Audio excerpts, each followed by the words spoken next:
If you ever look back on your life and think, wow, that did not go as I planned, or, well, that sucked. That was terrible. That was an absolute bomb.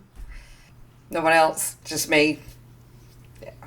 So for most of my life, those type of things, experiences I would have, when I would have those, I would label those moments as failures. Big, heavy failures that I carried like proof that I wasn't where I was supposed to be. But the thing is, I've learned and am still learning, failure isn't the opposite of success. It's actually a curriculum for growth. Ugh. But like that was never on the syllabus, right? Like what? In her book, Daring Greatly, Brene Brown said, when failure is not an option, we can forget about learning, creativity, and innovation. When failure is not an option, we can forget about learning, creativity, and innovation. Not gonna lie, that one took a while to really sink in for me because it asked me to unlearn what I thought failure was. As performers, as creatives, as humans, most of us spend our lives trying not to fail, trying to get it perfect, zero mistakes. And if we do experience some type of failure, we think we have to drag it along with us like a ball and chain. In what has become my unlearning process, I realized that failure is one of the things that's taught me the most about who I am. So today I want to share three of my failures. Three of what I once called failures, and share with you how I'm reframing them and how I see them now.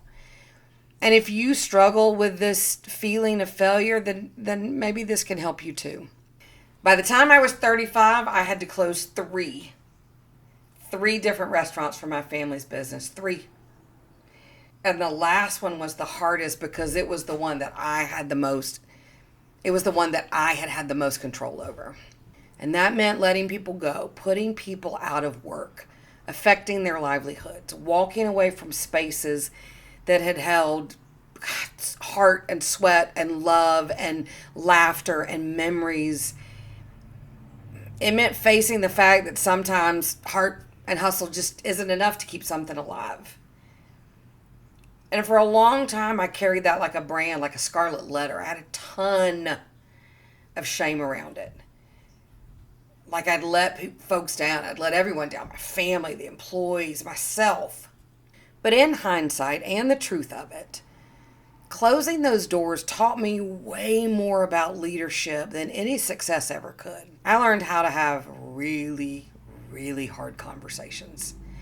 I learned how to face the music with integrity. I learned how to let go when holding on costs you more than it gives. And so the way that I am choosing to reframe that failure is that I didn't necessarily fail at business. I learned how to end something the best I could with grace. And that takes courage. And that kind of courage is going to follow me and has followed me into a lot of other things that I've built and am continuing to build and trying to build.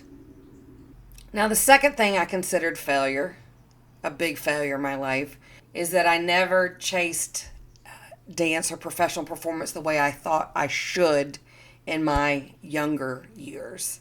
And for a long time, that really, really haunted me. I thought I'd miss my shot, that I'd let the dream slip through my fingers, that you only get one shot. But now specifically, I see that dance and performance never left me. They just evolved. They live and breathe in how I move, how I coach, how I teach presence. It literally is the work I do in Groovement, which is where I help singers and performers reconnect to their bodies. And that's the reframe. Sometimes the dream changes form so it can meet you where you are. And maybe my path wasn't about Broadway lights. Maybe it was about creating spaces where other people found theirs. Now, the third failure is a little more personal. It's that I've never really sustained successfully a long-term romantic relationship. And for a long time, that has felt like the ultimate failure. Like something was wrong with me, or that I was missing some key ingredient to make love last. But here's what I've learned: not every love story has to, or should, or will look like the movies to be meaningful. I've had some really deep, beautiful connections, romantic and not romantic.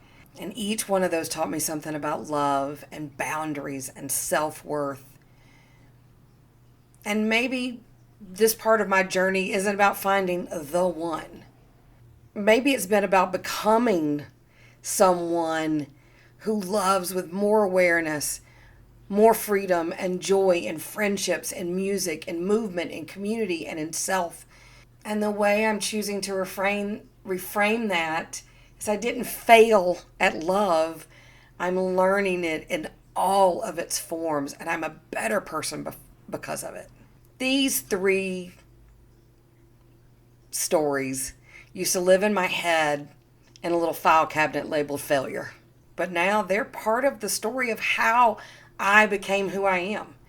And each one of those has pushed me to grow, to evolve, to build something more real. They taught me that perfection doesn't create connection, vulnerability does. And if you've ever felt like you're behind, or that you failed too many times to start again, please hear me. You haven't. You're just in process.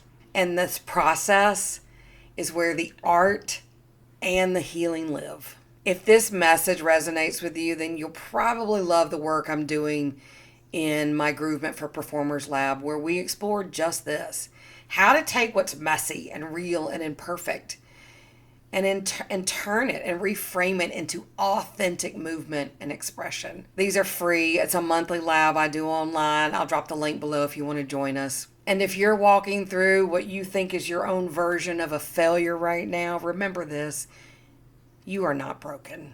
You are becoming. So yeah, I've closed businesses. I've missed dreams. I've had multiple heartbreaks. And I'm still here.